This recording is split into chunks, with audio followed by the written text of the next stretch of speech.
এই নাও। তোমাকে আমায় নিয়ে টেনশন করতে হবে না, তুমি সাবধানে থেকো। হ্যাঁ, আর আমার সোনার খেয়াল রেখো। তোমার তো বলেই ছুটি, ও কতটা দুষ্টু জানো, ঠিক তোমার মতোই হয়েছে। আমার সন্তান তো আমার দিকে যাবে। হ্যাঁ গো, আমিও চাই আমাদের বেবি যেন ঠিক তোমার মতোই হয়। পাগলি কোথাকার। ঠিক আছে, আমি আসছি। একটু তাড়াতাড়ি এসো, আমার আবার ভয় করে। ঠিক আছে বাবা, ঠিক আছে।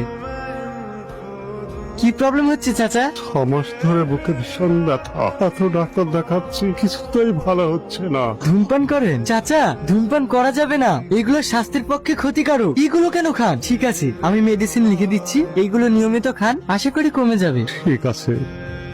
কি খবর মা, এখন কেমন আছেন? আগের থেকে অনেক ভালো আছি, তোমার কাছকার ওষুধ খাওয়ার পর এখন অনেকটা সুস্থ আছি। আচ্ছা ঠিক আছে। এই যে আমাদের গরিবের দেবতা। কি বলছেন এসব? কি বলছি? আপনি কি চাচ্ছেন সেটা বলুন। আমাদেরকে কি একটু সুস্থভাবে বাঁচতে দেবেন না? আমি আবার কি করলাম? কি করলেন আপনি? হসপিটাল ছেড়ে নার্সিং হোম ছেড়ে রাস্তাঘাটে ফিরতে থেকে